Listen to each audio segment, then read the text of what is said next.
he doesn't come back. I guess It's she just shows up and yeah, the Mulan chick shows up. No, that's not Mulan, is it? Yeah, that's that is Mulan. Mulan. It Yeah, is, yeah, yeah. Well, you yeah. made a face like it wasn't fucking Well, Mulan. I know well, my fucking Chinese women. God, this Hold on. conversation is problematic. Okay, we're good. And I do think that says something about. Sorry, I do. Yeah, very much. There are so many people. It's now artistic, in my opinion, Mm-hmm. and probably in other people's opinions. But it's very artistic to do a oneer. Shut up. I'm problematic. Hey, everybody, and welcome back to Threat X3 Productions. And today we're talking about Boba Fett, the book of Boba Fett. If that's what you can call it. So we've been taking it 2 episodes at a time, and it's funny because now we only have 1 episode left, so that kind of throws us off. But No, not really. whatever. I feel like it's perfect for our finale. I mean, Right? Yeah. So, and it's funny because these last 2 episodes aren't Book of Boba Fett. They're The Mandalorian season 2.5. Book of Mandalorian. Yeah. Right? But it's both awesome and sad because it's awesome because we love The Mandalorian, and dear God, these were the best 2 episodes of the entire series. But then it's bad because it's the Book of Boba Fett. Yeah. Boba! I am Boba Fett. Like, that's... I'm Boba Fett. Like, I can't, I just... like, So- here's the... Yeah. I just... because it just... Now, here's the thing. In Mandalorian Season 2, we had a lot of setup. We had... the post-credit scene was the setup for this series. So we had a lot of setup. We had Ahsoka Tano, we had this, we had that, and that was okay. What did they call it? Like a ghost pilot? I think that's right. Is that what they call it? I think that's But basically, when correct. they put the pilot of another show inside another show, so that they can kind Like of get the Flash. yeah, so they can kind of get this soft reaction of, okay, are you guys interested? Okay, because for instance, we're gonna have an Ahsoka Tano series. We're gonna have a whole bunch of just a slew of other series or whatever. So that's super awesome, but I'm worried. I'm worried that they're trying a whole MCU type thing. And let me be clear that it's landing very well because I still enjoy it. But I'm just worried that the MCU, that was always the plan. So it's from Iron Man on, they had this plan and they worked at it and they worked at it. Thanos was the plan from, the first, or from Iron Man pretty much, right?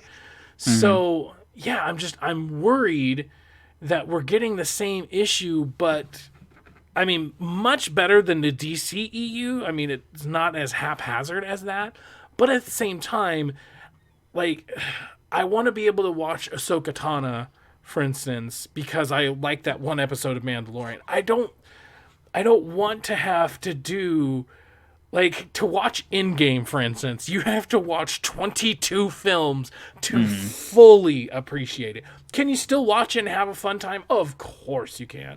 But when a good portion of the film takes place in other fucking films, I'm talking about Endgame, it takes place in other films, you do kind of feel like you need to watch 22 films just to enjoy 1 film. And so now we're getting that same kind of thing happening now in the Star Wars universe. So one more thing before I hand it off to you to talk for at least 5 minutes as well. But it's I like the fact that we have this Star Wars renaissance, especially since the sequel trilogy was arguably a huge disaster. So the fact that we're having this Star Wars renaissance and we're getting all these side tangents that don't necessarily have to do with Skywalker. But it's just in the Star Wars universe. I love that. I freaking love that. So much so that it's like, okay, I want to see this in the Matrix. You know, I want to see a story in the Matrix. The Witcher, they had Witcher season 1, they had an animated thing, then they had Witcher season 2. Now we're getting a whole new Witcher series, but it's about elves 400 years before Geralt was even invented, right? So it's like we're getting all these things, and I mean it's done well. Let me be clear about that. But it's just at the same time I'm worried or whatever. So all right, that was a lot. I'm gonna let you talk for a little bit. Good, because I'm more than likely going to really go down a rabbit hole on this. So, for context, for me and the viewers, when it comes to Rebels and Clone Wars, where is your where have you watched? Yes. You have at least seen past the first season, right, where we see Cad Bane for the first time? Yes. Have you though? Because I mean, that was one. Okay, that was the. It's that's on my pile of shame. Is that like here's the thing. We're pulling out all the things and we're putting them on the table. Okay. I don't hate it. Like Clone Wars in particular, dear fucking God, it's such a good series. And I even started the last season without it watching any. Well, I watched some of the previous seasons, but it's like I just started the last season. I'm like, oh my God, like it's so much better. It's so much. Oh my God. And I started Bad Batch and I started Rebels. And wasn't there one more? There was Resistance, but we don't really talk about it. Oh, okay. I don't think I actually started that one now that I think of it, because that does not sound familiar. It's quite literally the most kiddie. Either way, point being is that I've started all of these and I've loved all of these. I don't think I can think of a single thing. No, I can think of one single thing that I didn't like about the Clone Wars, and that was the dumbass announcer. Meanwhile, like I don't like that. It just comes off super cheesy.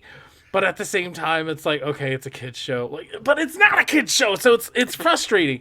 But anyways, like Bad Batch, I loved every moment that I did watch. Rebels, same thing. Like, just right? And so I don't know why I never finished it or I never continued. I genuinely like. So you could ask me, and I did. So how far do you remember getting in Rebels? Let me ask you that. Second episode. Gotcha. It's just one of those things where it's just like I can't explain. I don't know what took my attention, but I have ADD and something else took my attention. Then I was just like, so now they have made it known. Dave Filoni has given us his load, so to speak. And it is now, you have homework, sir. You now have to finish all of them. And I say this, and so going to Clone Wars, I understand completely because I watched, live airing. I watched probably until season 3 or 4. Yeah, and then that's back when it was on Cartoon Network, right? Mm-hmm. Mm-hmm. And I think it was one of those that I forgot about it and just let them on record, and then my DVR just got deleted and I never went back to it because back in the day, cable things. Back in my day. But then in like 2016, I remember I wanted to do a rewatch of it because I never, at this point, I had watched, at this point in time, I had tried to watch the series from season 1 and 2 about 3 times at this point. Yeah. This episode itself is a Clone Wars Rebels fan's dream. I mean, it literally, not just the Cad Bane stuff, but you'll find out like in season 2 how. Okay, all right. I need you to help me guide here because I'm Charlie Day going. So with this, the best thing about Rebels and Clone Wars specifically, is you get to see Ahsoka and Anakin's relationship like fully grow and get to see them, but she basically becomes a part of the family in a lot of ways. She interacts with Padme a lot, and for the first 5 seasons, you're like, yeah, okay, like it's really good to watch and it's great character development. But season 7 comes out and quite literally makes this an animated property makes Revenge of the Sith that much better. Actually, way better, personally. Yeah. Like it's insane, but it's that as well as actually building on the wars, and seeing the relationship with the clones and all that stuff. So when we see things like the flashback of Grogu in the Jedi Temple, like it makes it feel that much more. When we see the part where she's like, you're so much like your dad, basically, when she says that to Luke, it's like that means so much to people like us and makes me emotional, because I'm like, Ahsoka's there through it all, just to put it to you in context. I mean, rise and fall, like it's so like that moment in particular is the one that got me the most of the entire episode. Yeah. So yes, you have homework, Rebels and Clone Wars, and especially Bad Batch, because Bad Batch ends up setting. Did you watch to the Cad Bane episode in Bad Batch? Okay, so Bad Batch There's actually an Easter sets this episode. Up. Cadbury, hey, you got it. Yes, you understood it. I did. Just for the audience members that might not have caught that. Anyway, what was I saying? Thank you. You're stupid. Did I? The Bad Batch where Cadbury egg showed up. Which, can we talk about Cadbury egg and how freaking good he looked? It's one of those. He could look better, personally, and I say that seeing a picture. Hold on. See, someone did a remodel, and it was like. Let me finish. My point is that there's definitely some like, okay, is it prosthetic? Is it CG? Is part of it prosthetic, and then it's amplified by CG? Like, I couldn't tell you. I'm sure Corridor Crew could, but what'd you say? I said I think most of it is prosthetic. It looks like it. Damn. Yeah. Like a large portion of it is, but I can't find the picture. I'll send it to you, and maybe you can put it in post. God, what the fuck was I saying? I don't know. Let's start because we went on a huge tangent. I might have to timestamp this. Okay. Yeah, I remember. We'll get off that tangent. Bad Batch sets up this scene. Gotcha. Okay. Because that's one thing. You see a lot of Cad Bane, which after this episode, it will be cool on your Clone Wars rewatch. But when he shows up in Bad Batch, it's very much like he has hints. Like he basically leaves Easter eggs of he's working for some kind of syndicate. And now that it's confirmed here, so that's cool. But going back to from that long walk down the Force that we went, we went on a really long walk. Let's talk about let's go more chronological, because we kind of just talked about like just our general jisms. There was a lot to prelude for this episode, right? So episode, I guess it's 5, right? Episode 5, 6. 6? This is episode 6, yeah, because apparently there is 7 episodes. Well, no, I'm talking about 5. We haven't talked about 5 yet. That's my point. That's my point, is that we haven't talked about 5. We're getting way ahead of ourselves.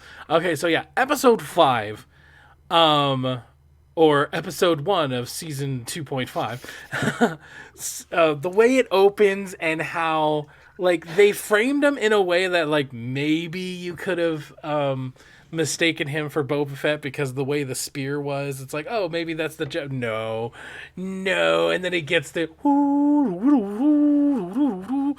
I cannot tell you.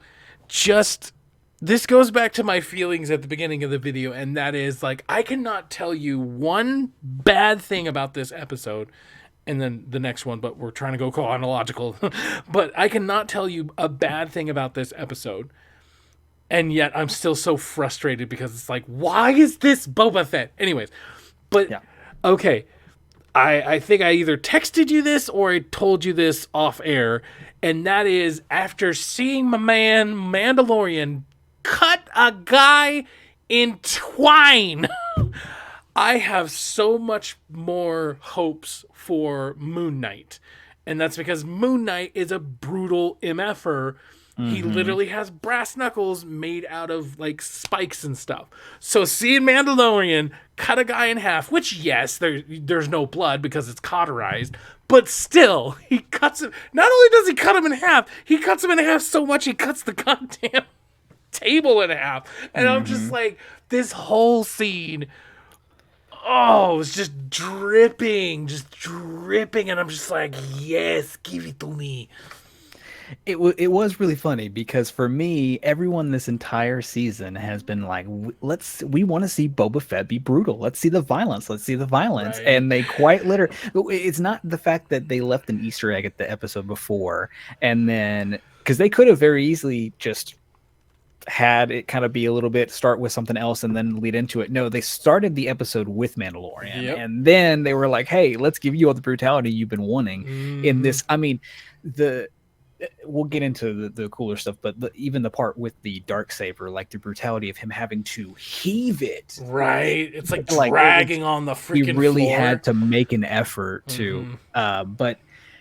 And I do think that says something about. Sorry, I do think that says something about like Force users, because later on when he's talking with the armor chick, she talks about how he's fighting it, and so that's what makes it heavy on him. And it's like, well, obviously there could be some lore behind that, I don't know, but it's like the fact that it's actually getting like heavy for him, but the person who made it also was Force sensitive, so that would explain why he was able to wield it or something. Just like everything about this, the fact that he like wounds himself, yeah. And that was the coolest part to me. Yeah. No, really? It wasn't the oneer that we got after that? No. Well, like the whole stuff with the Darksaber, like it was right. focusing specifically on that. But yeah, so there is lore behind that. And going back to the tangent, which you just heard or you will shortly, depending on how we edit this, based on what's really cool about Rebels being so important now is they show the whole thing with the Darksaber and why the heaviness. Gotcha. Sabine, who is a character that will show up in the Ahsoka series, Sabine. Oh, okay. She gets her hands. I thought you meant like the British guy. No. Basically, she gets her hands on it at one point, and she is a Mandalorian kind of. She's like the one with the pink armor, right? Yes, gotcha. She's the one with the. See, I know stuff. I just haven't like. Yeah, but there's a full episode and a specific scene where they have a conversation about why it is, and it actually is cool as far as for lightsabers later on. But anyway, yeah, the fact that it was. It also goes to that kill. It kind of shows how much more. And if you're paying attention, those are the same species that he encountered with. Oh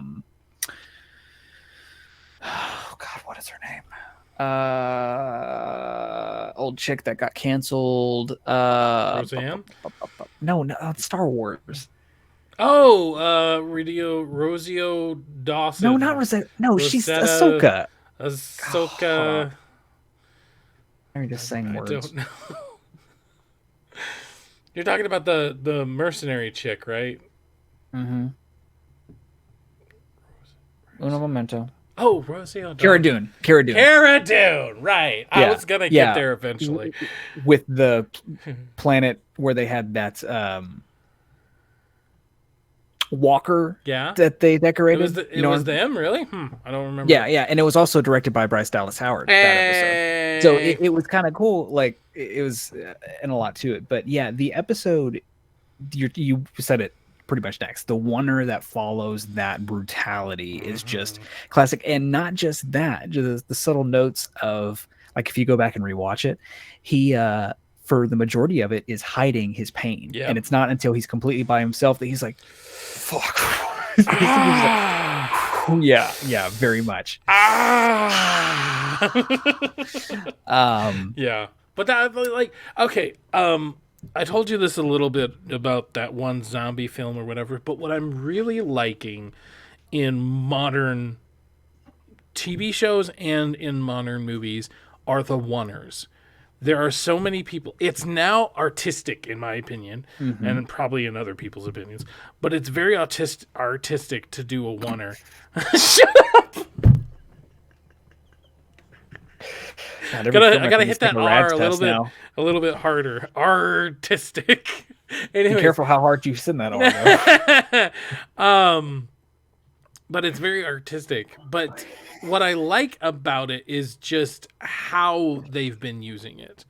Yeah. You know, like Loki uses it for this really cool like set piece or whatever, and this is a completely nothing moment.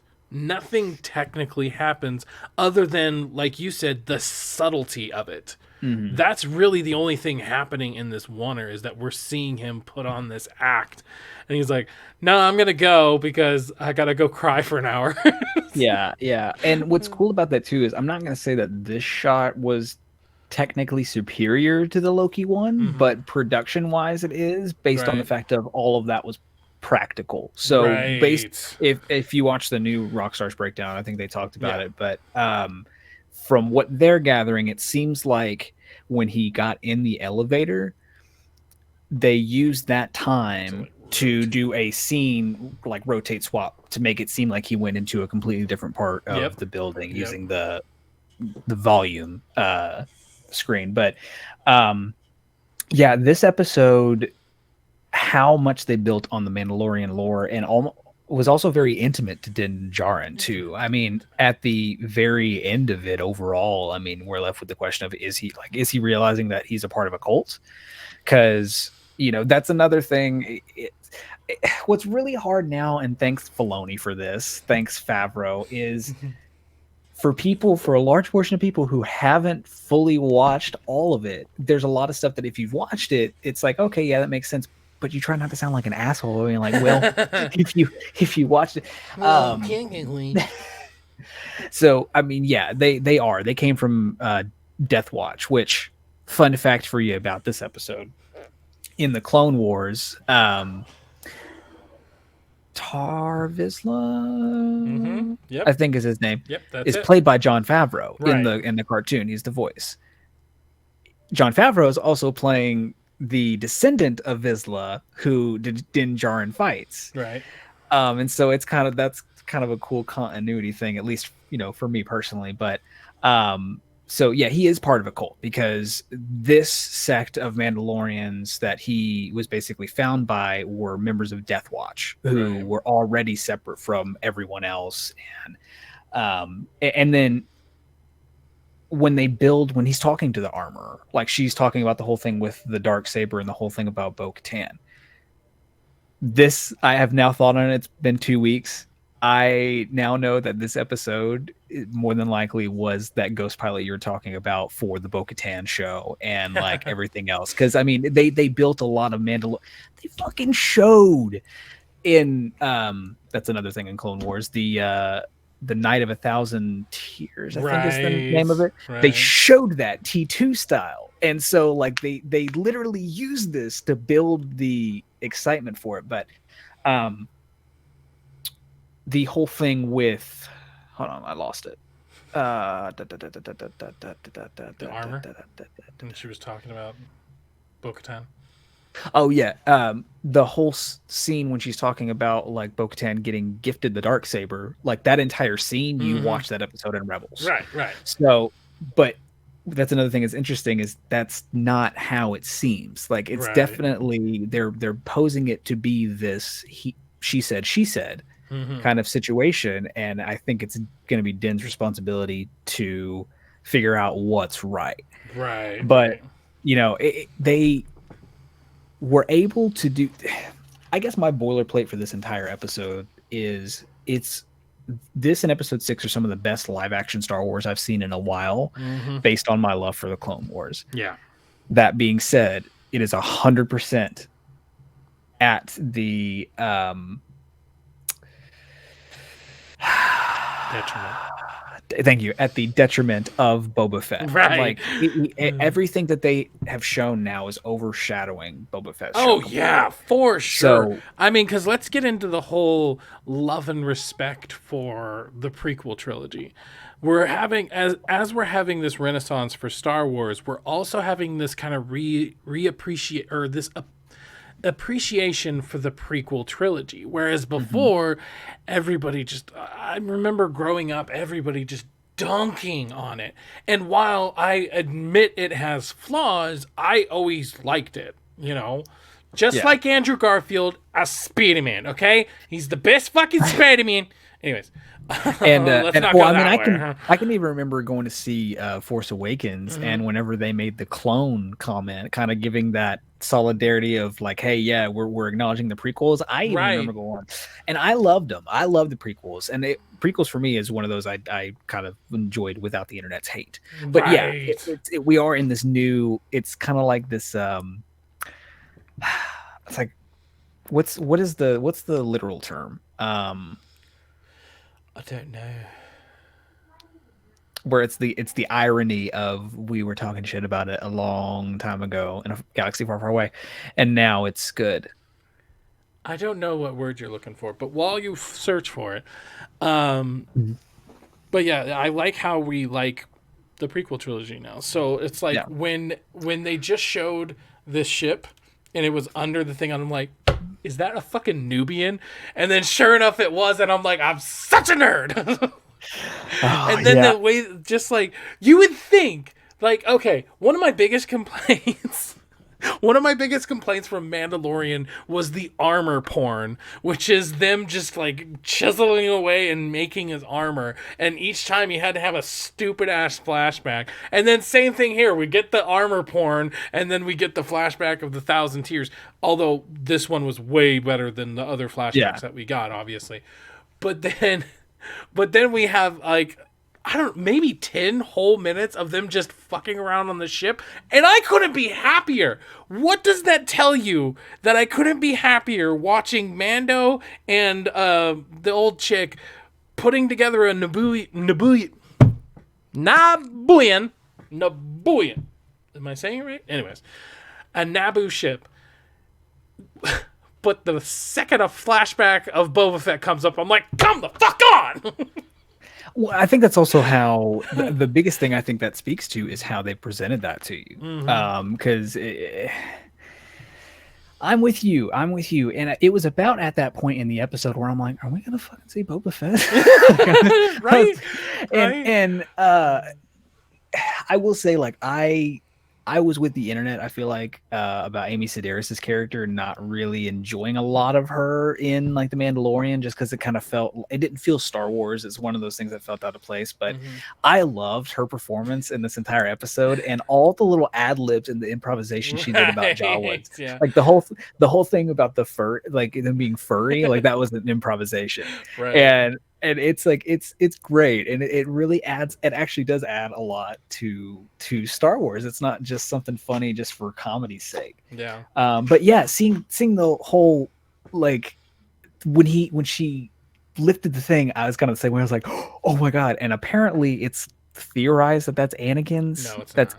Okay. It doesn't have the same call sign. Hello. Okay. But then they like recreate the pod racing scene, and I'm just like, yes, like, oh my god, like everything about it. That's what I'm talking about. Like when I say like everything about this episode, like literally everything about this episode, and like I realized that okay, we're not seeing Boba Fett this episode, or we're gonna see him at the very fucking like I realized that, but I was like, I don't care. Like, I just don't fucking care. For me, my live reaction, he comes, he doesn't come back. I guess she just shows up and... Yeah, the Mulan chick shows up. No, that's not Mulan, is it? Yeah, that's Mulan. That is Mulan, yeah. Well, you made a face like it wasn't fucking Mulan. I know my fucking Chinese women. God, this Hold on. is problematic. Okay, we're good. I'm problematic. So yeah, my live reaction when watching this episode, Fennec Shan shows up. Fennec, there we go. Could have fit. I mean, I know her as May because you didn't watch Agents of S.H.I.E.L.D., so that. Well, I did. A lot of it. I watched it. Okay, I just finished it recently, so maybe that's why. Anyway, So she shows up, and I'm like, oh, all right, cool. We're getting back to the main story and off of the side quest. I really enjoyed the side quest. We're getting back to the main And then story. it's like, And then he's like, yeah, the credits. first I got to go see a friend. And me and Marissa are literally going, what? The, See, and it was that's the thing is that when he said that I gotta go see a friend first, I didn't think we were gonna have to freaking watch it. Which once again, after the fact, I don't mind it. But obviously, this being week to week, the week that happened, and I'm thinking, okay, are we gonna have to watch that, or can we get back to the story, right? Yeah. But then I get to see it, and yeah, I have to 1,000% admit that. Oh my freaking god! Yeah, great episode, and the fact that we got Luke. Okay, he looks. So we're getting into 6 now. Yes, 1,000% better, 1,000,000,000% better. Better lighting, better textures, just oh my god. And the fact that it wasn't a cameo, he was like a supporting role in the entire episode. Like, that was bold. Yeah. Although I do have to say, it said it starred Mark Hamill, but that didn't sound like Mark Hamill.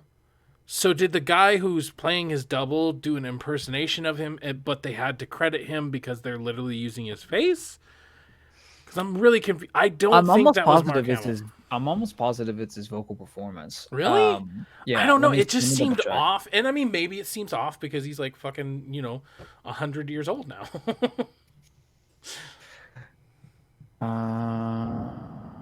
Book of Mandalorian. But it definitely seemed like somebody doing an impression of him. It was a really good impression. Way better than the Adam Sandler impression that somebody tried to do on the new Transylvania. Way better than that, but still, it sounded like an impression nonetheless. I could see them maybe doing something like his scene in Mandalorian season 2. He came in and he did the stuff, but then they just basically used that for reference or whatever. So I could see them doing something like that. It's like, well, this is how I would say it, and then they had the other guy do his lines the way he thinks that it should be done. So interesting. This comes from a Den of Geek. Yeah. They're talking about the CGI magic of bringing him to life, making him look younger. It says Mark Hamill once again returns to voice the character, although his voice has clearly been digitally manipulated to sound younger. There we go. Okay. And this part, but it's actor Graham Hamilton who plays the role in the flesh. Hamilton, who is a Juilliard graduate who has appeared in The Orville, Love, Death, and Robots, and NCIS, as well as voicing games like Days Gone and Last of Us Part 2. Nice. He, of course, is the returning physical actor who played him at the end of Mandalorian season 2. But yeah, no, Luke is great. Love him. Great. Really, really great. Seeing all the parallels, and especially him talking to Grogu about Yoda was incredible. Mm-hmm. Uh-oh. Is there a butt? I think it's behind. I think you're sitting. How could they make this fucking thing so much cuter? Like, I knew like it was the one in particular that made, like, literally we were watching and Marissa made, like, she went like she like did that cute hit thing when he pulled it out of the bag and we were like, it's little chainmail, like it's actually little chainmail. When he was talking about the Beskar, it was insane. But the whole thing of him like using the Force to do like the swing jump thing when they're walking, it's like, oh yeah, Luke was doing it. Yeah, and then the frogs. It's just like, I love the part where he like he destroys the little drone thingy, and then he kind of just looks at Luke like, "Hey, I did it!" Yeah. It's like, as a father, I know that look. They're like, look, Dad, I did it. Yeah, the one that really got me going back to the frogs was like his disappointment when he told him to put it away, and then like when he brings it back up and he realizes and looks and just his eyes just and like his ears go back. It was just like, man. But yeah, very surprised to see Ahsoka there. Kind of wasn't expecting that, but again, cool to see. Really cool again as a Star Wars fan to see that memed moment that we saw people like illustrate happening, actually happening. Right. Luke and Ahsoka meeting. But it was also at this point, whenever we were talking about the episode itself, and she was like, "Oh, I hope we see Boba." I was like, It has been confirmed that he is in this episode." Didn't realize after the fact that it was a blink and you missed it cameo. Well, no, he's at the little table and they're No, talking he about is. That's strategy. yeah. It's funny, but even New Rockstars had that joke that Oh. killed me. It was like, anyone else loved the cameos from this episode, and it was Cad Bane, Luke, Grogu, Ahsoka, and then Boba at the bottom. Right. But yeah, it was cool. Again, great. Some of my favorite Star Wars I've seen in a while. But at the same time, it's like, did we need to extend this quest an additional 40 minutes? I mean, it is Yeah. now over an hour and a half almost. That is Of a Book of Boba Mandalorian Fett. of Book of Boba Fett. Right. And then, yeah, we get back to it and we kind of have this cool sort of like in-game table moment where they're Right. all kind of talking around, looking at the plan. Well, and it's so I'm like, funny that Mando just kind of walks in like, "Hey guys, oh, I can help you Yeah. with that." yeah, yeah, exactly. Yeah. Bounces off. And I did love that we got to see what's his face again? Black Chrysanthemum. What? The Wookiee. Black Chrysanthemum is his name. Cool. Not what I was talking about. You said Black Chrysanthemum. I'm like, dude, calm down. No, the cowboy dude. Well, not the cowboy. The sheriff of the town. Cobb Vanth. Yeah, sure, him. I'm glad we got to see him again, but then it also sucks that he dies because it's just Yeah, it would've been I really- literally like, texted you. It's like now the next series I want to see is with him, and he's just like the Lone Ranger or something like that. Yeah, and then, Timothy- Oh, Yeah, that was super sad because like Timothy Oliphant in Star Wars would be phenomenal, like for him to be a mainstay. But Yeah. like, come on, yeah. you couldn't I mean, because like the any Mando better. already is kind of a Western Star Wars. But if they would have done a series where it's him taking care of his little dust town, that would have been like 100% Western, and I would have loved that. Yeah, yeah. Even though it's sad to see him go, it's probably one of the best deaths you can have in Star Wars in a while. And not only are we getting this character who is a genuine badass, like everyone was hype about Boba when Cad Bane was a big Clone Wars character. It was kind of that same sort of hype. Like this is a Boba replacement. Right. So, like, well, and I like they set it up really well because they have that scene at the very beginning where he takes out like two guys instantly. yeah, And so then to see him get taken down because he just wasn't quick enough, like really shows you just how badass he is. yep. Yeah, the part that I feel like out of the whole episode that I really loved the most, but felt like was super unnecessary of Disney to do to me, is definitely that flashback that he gave Grogu, or he unlocked from Grogu, because I was sitting there in my seat going, like, trying not to cry. I'm sitting here going like, oh my God, because we're seeing this. I don't know. You probably don't watch still a lot of TikToks, but there's that new trend of that guy going emotional damage. Like that's Yeah. that's basically what happened. And like Marissa finally asked me, she was like, "Are you okay?" I was like, "They're showing it happening. It's like they're showing Order 66," and she was like, "Oh my God!" And it was like, oh, it was, but they still didn't show who saved him, which leads me to believe that it was R2. That's G2? that. It, Sorry, that was dumb. but yeah. No, damn it! I should have said are not. The after this episode, and I'm sure that there overall is a couple things that I'm personally forgetting that I'm just like, oh, but as much as I loved episode 5 and 6, I now know that it is 100% at the detriment of Book of Boba Fett. Right. I mean, I'm interested to see what happens, but you literally gave us something that not many Star Wars fans ever thought that they were going to get. Yeah. So no matter how good this finale is, did you shoot yourself in the foot? Right, because I mean, like, I mean, there is a lot of pressure on episode 7 right now because these last two episodes, even though they weren't about they weren't about Boba himself, like they were so phenomenal. And like, let's not just talk about all the nerdy stuff that you'd have to watch eight different series about. Yeah. Just the way they were made, just the way they were shot, just the way the story was, because I feel like you could still appreciate, like, him doing the whole ship through the pod racing. Like, as long as you've Yeah. seen the mainstay Star Wars, there's still plenty Oh, in each of 100%. the episodes for you to really latch onto. So, but It is, yeah. I mean, there's so much that Seven has to live up to now. It needs to top that. And I mean, I don't know if just like, hey, let's have wall to wall action. I don't know if that's enough to really impact us in the same type of way emotionally that these last two episodes have. Yeah. So the question I have for you is leading into episode 7 is twofold. One, what are your expectations for the episode? What do you think is going to happen?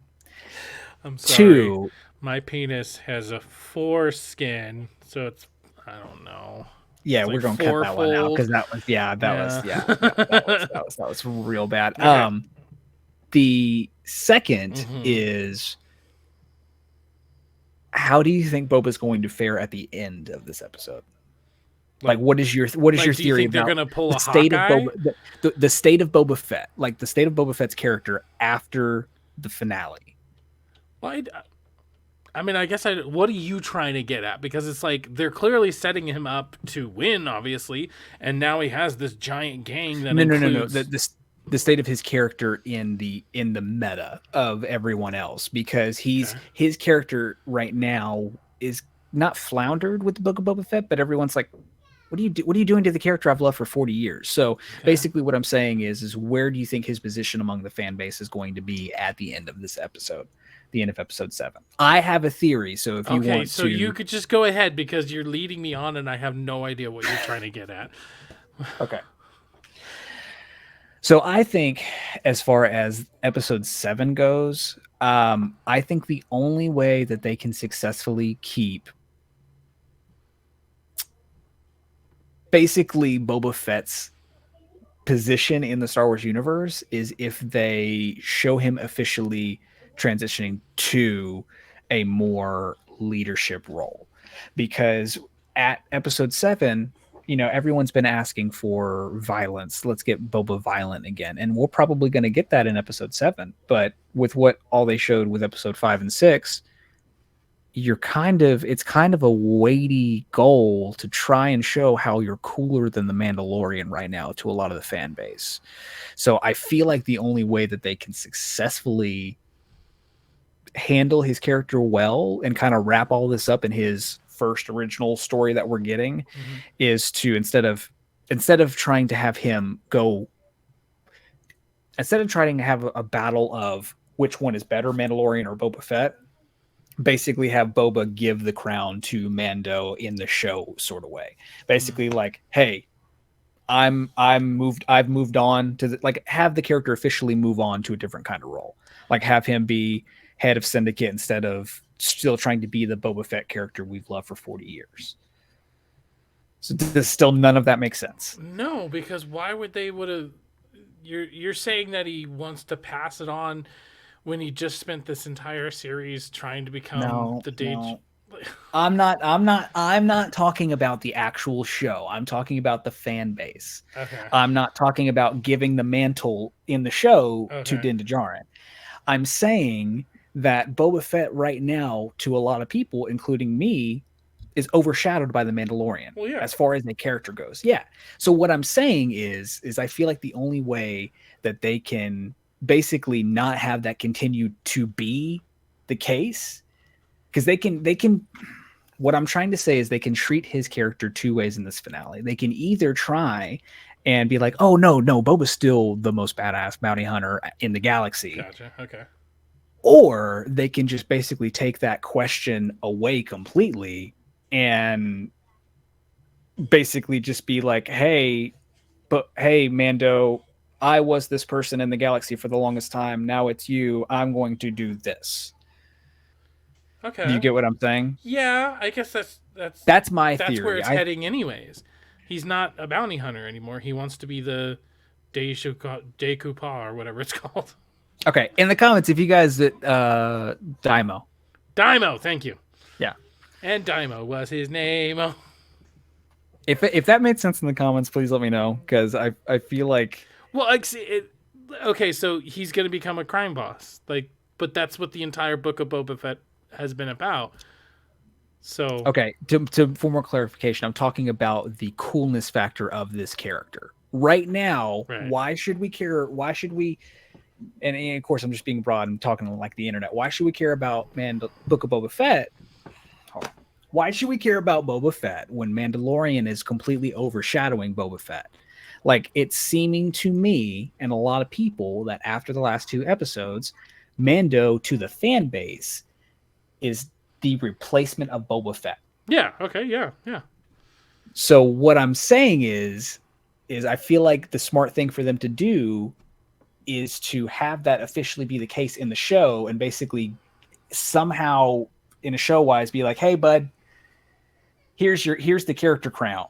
I wore it for 40 years. Here it's now. Instead of trying to be like, oh no, Boba is actually more of a bad. Like, you get what I'm saying? Yeah. Like, I'm hoping they don't try to go too far one way to try to redeem Boba in the people's eyes from the show. Yeah. Well, I don't know. I mean, I think that is.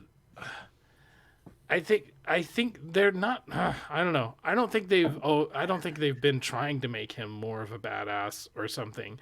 If anything, they have been trying to show him as a more compassionate character. So it's like, I don't know. At least me personally, because obviously the internet's going to internet no matter what. But me personally, like, I don't need for him to redeem himself, because I think that's what the whole series has kind of been about, is about him kind of finding himself. Think of it as like Boba Fett, the bounty hunter, the person who had his dad killed and everything. That was like his 20s and 30s maybe. But now he's an older man. He's looking for his second wind, his second chapter, as a lot of people call it. And so that's kind of what this book of Boba Fett has always been about, is about him finding that next chapter of his life and leaving behind Boba Fett, the bounty hunter, and rather, I am Boba Fett. So basically what you're saying himself. is the show is basic. Okay.